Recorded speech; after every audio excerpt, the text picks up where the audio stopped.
سب سے پہلے آپ کو عالمی منڈی میں تیل کی قیمتوں کے حوالے سے بتائیں جو کہ گر گئی ہیں۔ امریکی خام تیل کی قیمت 5% گرنے کے بعد 79.71 پر آ گئی ہے، جبکہ اگر برطانوی برنٹ کروڈ کی بات کریں تو وہ 5.32% سے کم ہو کر $82.61 پر ٹریڈ ہو رہا ہے۔ اور اب پاکستانیوں کو انتظار ہے کہ حکومت ان کے لیے تیل کی قیمت میں خاطر خواہ کمی کرے گی یا پھر ان کے ساتھ صوبیہ پہلے کی طرح مذاق ہی ہوگا۔ بالکل ایسا ہی ہے، ماضی کی طرح یہ نہ ہو کہ چند پیسوں میں پیٹرولیم مصنوعات کی قیمتیں کم کر دی جائیں، لیکن جب بڑھانے کی بات آئے تو 15-20 روپے تک بڑھا دی جائیں۔ اب یہ ہم شفق جب سے یہ پیٹرولیم مصنوعات کی روزانہ کی بنیاد پر تعین کا فیصلہ کیا گیا نا ہے، تو شفق ہم روزانہ کی بنیاد پر یہی بات کرتے ہیں، ہم روزانہ کی بنیاد پر یہ بات کرتے ہیں کہ کب وہ دن آئے گا اور ہم کہیں گے کہ 50 روپے اور 100 روپے پیٹرول کی قیمت کم کر دی گئی ہے، عوام کو ریلیف ملا ہے۔ یہ آپ کے خواب میں ہی ہوگا، خواب ہی رہ گیا، ابھی تک کوئی اس طرح ورنہ تو چند پیسے 15 پیسے فلانے پیسے، مطلب یار یہ کیا 1 روپیہ بھی مکمل نہیں کم کیا جاتا ہے، اور الٹا ڈیزل کی پرائسز بڑھا دی جاتی ہیں، آدمی مارکیٹ میں کم ہوتی ہیں، ڈیزل کی پرائسز بڑھ جاتی ہیں، اور پھر یہاں پہ مہنگائی کا جو طوفان آتا ہے، سبزیاں پھل ہر ایک چیز مہنگی ہو جاتی ہے، کیونکہ ہم دیکھتے ہیں جو ہیوی ٹرانسپورٹ ہے وہ زیادہ تر ڈیزل کے اوپر ہی کام کرتی ہے۔ ایسا ہی ہے، دیکھیں نا ہر چیز آپس میں انٹر کنیکٹ ہے، ایک چیز مہنگی ہوگی تو اس کا امپیکٹ باقی ساری چیزوں پہ آئے گا، پھر اسی لیے ہم دیکھتے ہیں کہ انفلیشن میں اضافہ ہو جاتا ہے، اور عوام جو ہیں وہ پھر بہت ہی زیادہ مایوس ہو جاتے ہیں، شکوے شکایت کرتے ہیں، اور پھر اس میں جو ہے وہ حکومت جو ہے وہ پھر آگے سے یہ کہتی ہے کہ جی عوام اتنا زیادہ شکوے شکایت کیوں کر رہے ہیں، وہ اور کیا کریں، مجھے بتائیں وہ اور کیا کریں، وہ یہی کر سکتے ہیں، وہ دہائیاں ہی دے سکتے ہیں۔ بہرحال آگے بڑھیں کہ عالمی منڈی میں تیل کی قیمتوں میں کمی ایسے وقت میں ہوئی ہے جب امریکہ کے ایران پر حملے رک گئے ہیں اور اب دونوں ملک مذاکرات کی میز پر بیٹھ رہے ہیں، جو کہ بہت ہی اچھی بات ہے، اور ہم امید یہی کرتے ہیں کہ یہ آگے بھی برقرار رہے اور یہ مذاکرات کا سلسلہ جاری رہے۔ اس کے علاوہ امریکی صدر نے اعلان کیا ہے کہ بات چیت کا سلسلہ آج سے شروع ہو رہا ہے، جس میں آپ نے ہرمز اور جوہری پروگرام پر معاہدہ ہوگا، دھمکی دینا نہیں بھولتے، جو کہ ان کا ایک وتیرہ ہے، ان کی ایک روایت بن چکی ہے۔ بالکل ایگزیکٹلی، وہ بولے کہ ضرورت پڑی تو امریکہ کارروائی کے لیے بھی تیار ہے، اور ایران پر حملے کی جو منسوخی ہے وہ فوری معاہدے سے مشروط بھی کر دی ہے۔ ایسا ہی انہوں نے مزید کیا کہا، آپ کو یہ بھی بتاتے ہیں۔ صدر ٹرمپ نے کہا کہ ایران اور علاقائی ملکوں نے حملے مؤخر کرنے کی درخواست کی ہے، بولے کہ دنیا کے مستقبل اور ایران کی بقا کے لیے حملہ مؤخر کیا ہے۔ اچھا، اب اس کے پیچھے بھی اسرائیل ہی ہے، کیونکہ ہم نے دیکھا کہ جب حملہ دوبارہ سے انہوں نے کیا تھا تو اسرائیلی وزیراعظم نیتن یاہو وائٹ ہاؤس گئے تھے، ان کی ٹرمپ سے ملاقات ہوئی تھی، اور اس ملاقات میں بہت ساری یقین طور پر چیزیں زیر غور آئی ہوں گی، اور اس کے بعد پھر ہم نے دیکھا تھا کہ یہ حملہ ہوا تھا، اور پھر بیانات بازی تو جو نا وہ چلتی ہے۔ بالکل ایسے، اور بیان یہ سامنے آیا تھا کہ اب ایران کے اوپر بہت ہی بڑا حملہ کیا جائے گا اور اس میں اسرائیل بھی شامل ہوگا، لیکن اگلے ہی دن یہ فیصلہ کیا گیا کہ وہ حملہ مؤخر کر دیا گیا ہے۔ اور صدر ڈونلڈ ٹرمپ کا مزید کیا کہنا تھا، آپ کو ایک بار سنوا دیتے ہیں۔ I was asked to by Saudi Arabia, by UAE, and by Qatar, and by Iran. We were all set to go, just about at this time right now, and it would have been a massive attack. We're all set to go, but when the allies asked to call it off, you got to sort of say, well, let's see. And the reason they asked is they think there's a deal. There's a deal on Hormuz, and then there will be a deal on the nuclear, or you might call it the denuclearization of Iran. چلیں جی، امریکی صدر کی گفتگو تو آپ نے سنی، اب ذرا ایرانی صدر کی بات بھی کر لیتے ہیں، ان کی جانب سے بھی کہا گیا ہے کچھ، وہ آپ کو بتاتے ہیں۔ انہوں نے کہا کہ امریکہ کے ساتھ MOU شورا کونسل کی اجتماعی دانش کا نتیجہ ہے، تمام شورا ارکان مفاہمتی یادداشت کے حامی ہیں، صدر مسعود پزشکیان کی جانب سے ایسا کہا گیا۔ انہوں نے کہا کہ یہ یادداشت مستقبل میں ایران کی خارجہ پالیسی کا مرکز رہے گی، اور دشمن کو دستخط شدہ معاہدے کی پاسداری پر مجبور کرنا ہوگا۔ یادداشت ایران، خطے اور اتحادیوں کی سلامتی مزید مضبوط ہوگی، صدر مسعود پزشکیان کی جانب سے ایسا کہا گیا۔ بالکل ایسے ہے۔ اس کے علاوہ ایران قومی مفادات کے تحفظ کے لیے معاہدے پر عمل درآمد یقینی بنائے گا، ایرانی صدر کی جانب سے یہ کہا گیا ہے۔ اچھا، یہ ایک اچھی بات ہے کہ دونوں کی جانب سے مذاکرات کی میز پر بیٹھنے پر رضامندی ظاہر کی گئی ہے، اور اب ایرانی صدر بھی کہہ رہے ہیں کہ ایران کی جو حفاظت ہے اس کے لیے مذاکرات کرنا اگر لازم ہوئے تو ضرور کیے جائیں گے۔ اور لیکن اس میں ایک پوائنٹ یہ ہے کہ دیکھیں بیان تو دونوں طرف سے دیے جاتے ہیں، کبھی سخت بیان دیے جاتے ہیں، کبھی اس کو معاملے کو پیش کیا جاتا ہے، لیکن بات ساری وہی نا کہ دونوں فریقین کو تحمل کا مظاہرہ کرنا ہوگا، صرف بیان بازی سے معاملات آگے نہیں چل سکتے، اور معاملات آگے تبھی بڑھیں گے، تبھی چلیں گے جب دونوں فریق تحمل کا مظاہرہ کرتے ہوئے ایک پیج پر آئیں گے، ایک ٹیبل پر بیٹھیں گے اور بیٹھ کے نیگوسیشن سے معاملات کو آگے بڑھائیں گے۔ بالکل ایسا ہی ہے۔ اچھا جی، اس کے علاوہ امریکی اور اسرائیلی جارحیت کا فیصلہ کن جواب دیا جائے گا۔ ایرانی वज़ीर ख़ारजा का दो टोक ऐलान ये भी सामने आया है। अब्बास अराग़ची ने तुर्क और सऊदी हम मनसब से टेलीफोनिक रब्ता किया। बहुत ही अहम नौयत का ये रब्ता था और मशरिक़ वस्ती की ताज़ा तरीन सूरत हाल और अमरीकी धमकियों पर तबादला ख्याल किया गया।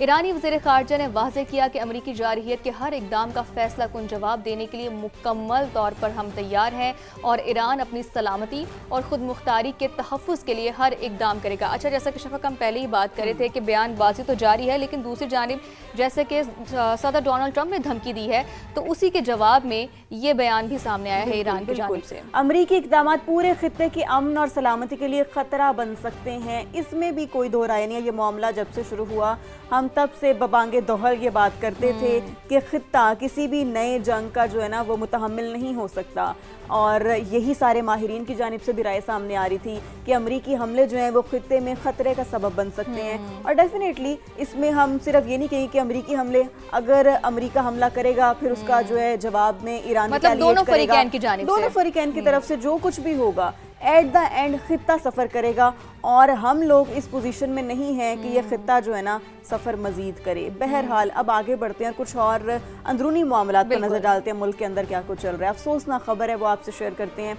सुआद से, जहाँ पर कबल के इलाके में दहशतगर्दों ने एक और बुज़दिलाना वार किया। पुलिस स्टेशन के मरकजी दरवाजे पर खुदकुश धमाके में 5 पुलिस एहलकारों समेत 15 अफराद शहीद हो गए हैं। 15 एहलकारों समेत 23 अफराद जख्मी भी हैं। आरपीओ मालाकन डिवीजन सैयद फिदा हसन शाह के मुताबिक खुदकुश धमाका कबल चौक पर हुआ और पुरअमन मुजाहिरे के दौरान हुआ है। अच्छा, एक बहुत ही अफसोसनाक वाक़या है, लेकिन यहाँ पे एक बात बहुत ज़रूरी है ये बताना कि, और ये हम देख भी रहे हैं कि हमारी जितनी भी सिक्योरिटी फोर्सेस हैं वो दहशतगर्दी के खिलाफ शाना बशाना ही खड़ी हैं। धमाके में शहीद होने वालों में 5 पुलिस एहलकार और 8 शहरी शामिल हैं, जबकि खुदकुश हमला आवर पुलिस कंपाउंड में दाखिल होने की कोशिश कर रहा था। पुलिस जवानों ने बहादुरी का मुजाहरा करते हुए खुदकुश हमला आवर को कंपाउंड में दाखिल होने से रोक दिया। सदर और वज़ीर आज़म की खुदकुश धमाके की शदीद मज़म्मत सामने आई है, जबकि सदर जरदारी ने कहा कि दहशतगर्द अमन, कौमी यकजहती और रियासती रिच को नुकसान पहुंचाने की मज़मूम कोशिशों में कभी कामयाब नहीं होंगे। और वज़ीर आज़म शहबाज शरीफ का कहना है कि दहशतगर्दी के नासूर के मुकम्मल खात्मे तक जिद्दोजहद जारी रहेगी। जैसा कि हम पहले ही बात करते शफक कि हमारी जितनी भी सिक्योरिटी फोर्सेस हैं, खा वो अफवाज पाकिस्तान हो, खा वो पुलिस हो, हमारी जो भी हमारी जितनी भी फोर्सेस हैं वो सब दहशतगर्दी के खात्मे के लिए शाना बशाना खड़ी है, उसके खिलाफ खड़ी है, और हमारी कौम भी उनके साथ शाना बशाना खड़ी है। बिल्कुल ऐसी, इसमें कोई दो राय नहीं है। और ये कुछ मनाजिर भी हैं जो कि आप समा की स्क्रीन पर देख भी सकते हैं। ये वो बाज़ार है कबल पुलिस का। आपको मज़ीद बताएं तो सुआत में कबल पुलिस स्टेशन हमले में शहीद 5 एहलकारों की नमाज जनाजा जो है वो अदा कर दी गई है, और नमाज जनाजा जो है वो पुलिस ट्रेनिंग स्कूल में गोरा में अदा की गई है। नमाज जनाजा में additional IG CTD RPO Malakand की शिरकत, सिविल और फौजी हुकाम भी शरीक हुए। अफसरान की जानिब से शोहदा के लवाहिकीन को जो है वो उनके साथ ताज़ियत किया गया, सब्र के लिए उनके लिए दुआ की गई। फिर इसके साथ साथ शोहदा को आबाई इलाकों में सरकारी एजाज़ के साथ सपुर्द खाक किया जाएगा। ये कुछ तस्वीर हैं, कुछ मनाजिर हैं जो कि समा की स्क्रीन पर आप मुलाहिजा भी कर सकते हैं। तो ये वो अफसोसनाक वाक़या है जो पेश आया है इस वक्त सवात के इलाके में।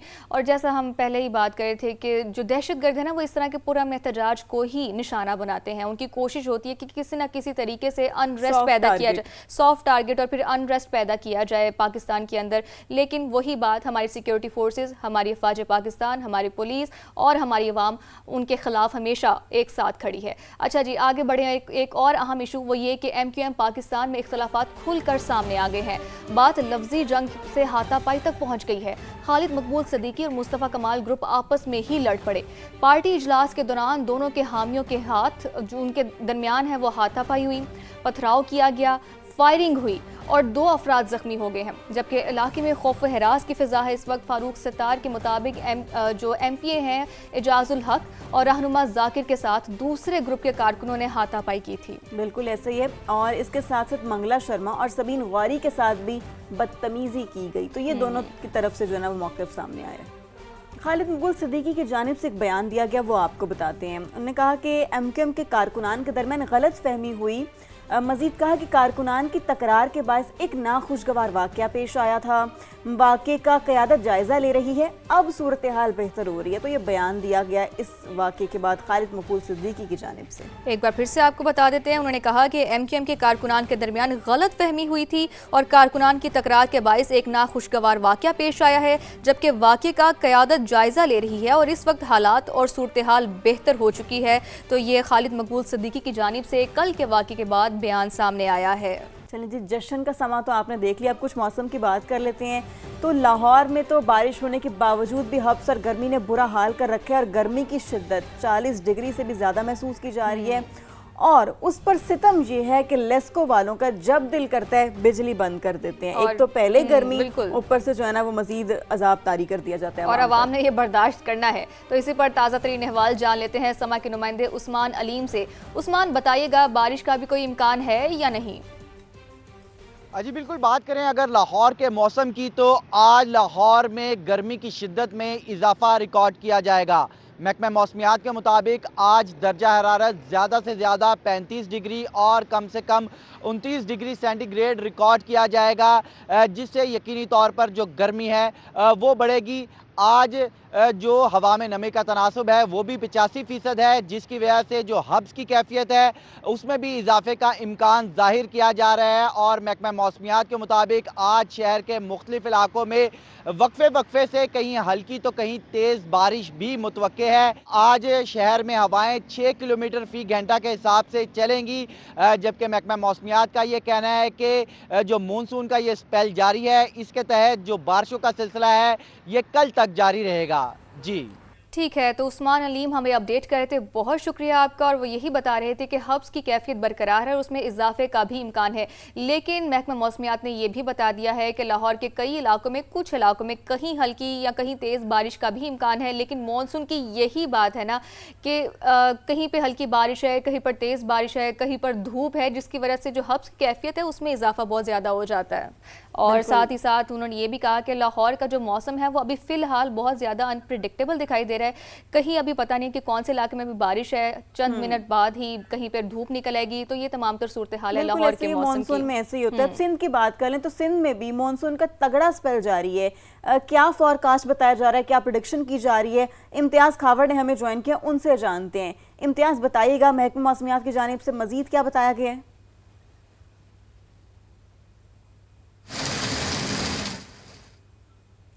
इम्तियाज़ से बात करने की कोशिश करेंगे। ये कुछ मनाजिर भी हैं जो कि आप समा की स्क्रीन पर मुलाहिदा कर सकते हैं। सिंध में मानसून का तगड़ा स्पेल जारी है और हैदराबाद में कल होने वाली बारिश के बायस नशेबी इलाके भी डूब गए। और हम ये इस फुटेज में भी आप देख सकते हैं कि किस तरह से हर तरफ पानी पानी दिखाई दे रहा है। इम्तियाज़ ने हमें ज्वाइन कर लिया, उनसे जानते हैं। इम्तियाज़, क्या सिचुएशन है यहाँ पर अभी और महकमा मौसमियात की जानिब से क्या प्रेडिक्ट किया गया है? देखिए, महकमा मौसमियात की अगर बात करते हैं तो महकमा मौसमियात के मुताबिक इस वक्त भी सिंध के मुख्तलिफ अजला में जो है मानसून का जो स्पेल तगड़ा जो है वो इस वक्त मौजूद है। किसी भी वक्त कहीं भी किसी भी इलाकों में जो है वो बारिश हो सकती है। ताहम अगर हैदराबाद की अगर बात करते हैं तो मानसून के पहले स्पेल ने जैसे ही एंट्री मारी थी तो हैदराबाद में जो बल्दियाती नुमाइंदे हैं उनके जो दावे थे उनकी जो है कलई खुल गई थी। और हैदराबाद शहर जो कि दरिया सिंध के किनारे पर वाक़ है, तो उस वक्त ये महसूस हो रहा था कि ये पूरा हैदराबाद जो है वो दरिया सिंध का मंजर पेश करना लगा है और पूरा हैदराबाद जो है वो दरिया सिंध बन गया है। क्योंकि सेवरेज नाले जो है वो उबल कर रोडों पे आ गए थे, गटर उबल कर जो है वो शाहराहों पर, नशेबी इलाके, मुख्तलिफ अहम व मसरूफ शाहरा, यहाँ तक के मेयर हैदराबाद का अपना दफ्तर भी जो है वो दरिया सिंध का मंजर पेश करने लगा था। अगर सेक्रेटरीट हैदराबाद की बात करते हैं, वहाँ पर तमाम जो कमिश्नर हैं, उसके अलावा DIG है या दीगर महकमे सिंध के, वो वहाँ पर मौजूद है। वहाँ पर भी पानी जो है तकरीबन 1.5 से 2 फीट तक जमा था। यही सूरत हाल थी, मामूलात जिंदगी मुतासिर हो चुकी थी। ताहम जो है वो जिला इंतजामिया और बल्दियाती नुमाइंदे रात गए, जाग गए। बारिश जैसे ही थम गई, थमने के बाद जो है मुख्तलिफ इलाकों में हैदराबाद में सबसे बड़ा जो मसला होता है वो पंपिंग स्टेशन न चलने के बायस। उसकी वजह यह होती है कि जैसे ही बारिश की पहला कतरा اگر گرتا ہے تو حیض کو اپنے تمام فیڈر جو ہے وہ بند کر دیتا ہے اور بجلی منقطع ہو جاتی ہے، جس کے باعث جو ہے شہریوں کو پریشانی کا سامنا کرنا پڑتا ہے۔ آج بھی اگر بات کرتے ہیں تو صورتحال یہی ہے حیدرآباد کے مختلف جو نشیبے علاقے ہیں یا مین جو شارع ہیں وہاں سے تو پانی نکال دیا گیا ہے، مگر نشیبے علاقے اور فتح چوک والی سائڈ پر جو پانی اس وقت بھی موجود ہے، شیدی گوٹ کے لوگ جو ہے وہ اس وقت بھی متاثر ہیں۔ اچھا امتیاز، یہ بتائیے گا کہ تھرڈ میں کیا صورتحال ہے، بارشوں کی کیا صورتحال ہے وہاں پر؟ امتیاز آپ ہمیں سن پا رہے ہیں؟ ٹھیک ہے، تو امتیاز کھاوڑ ہمارے ساتھ موجود ہیں، تھر کی سچویشن ہمیں بتائے گا وہاں پر اس وقت کیا صورتحال ہے؟ تھر میں بھی جو ہے گزشتہ 4 روز سے جو ہے وہ وہاں پر بارش کا سلسلہ جاری ہے، خاص طور پر اسلام کوٹ اور ننگر پارکر میں جو ہے بارش 5 دن سے وہاں پر جاری تھی، تاہم جو کل بارش ہوئی ہے وہ سب سے زیادہ جو صحرا تھر کا علاقہ ہے وہ متاثر ہوا ہے عمر کوٹ میں محکمہ موسمیات کے مطابق اور جو ضلعی انتظامیہ ہے ان کا دعویٰ ہے کہ سب سے زیادہ جو بارش وہ عمر کوٹ میں ہمیں دیکھنے کو ملی ہے۔ وہاں پر دعویٰ کیا جا رہا ہے کہ 200 ملی میٹر سے زیادہ جو ہے بارش وہاں پر ہوئی ہے، مگر ضلعی انتظامیہ کی اگر بات کرتے ہیں محکمہ، یہ دعویٰ ہے ضلعی انتظامیہ کا، محکمہ موسمیات کے مطابق کہا جا رہا ہے کہ 150 ملی میٹر سے زیادہ بارش ہوئی ہے۔ تو عمر کوٹ کے کئی ایسے علاقے ہیں جہاں پر اب بھی پانی موجود ہے، وقفے وقفے سے بارش کا سلسلہ جاری ہے، تقریباً 5 سے 6 گھر کے قریب جو ہے وہ گھر بھی ان کی دیواریں بھی گر گئی ہیں، لوگ جو ہے وہ متاثر ہوئے ہیں۔ بارش کی اگر بات کرتے ہیں تو اس وقت بھی آسمانوں پر کالی گھٹائیں چھائی ہوئی ہیں اور کسی بھی وقت جو ہے سندھ کے مختلف اضلاع میں جو ہے حیدرآباد سمیت بارش ہو سکتی ہے۔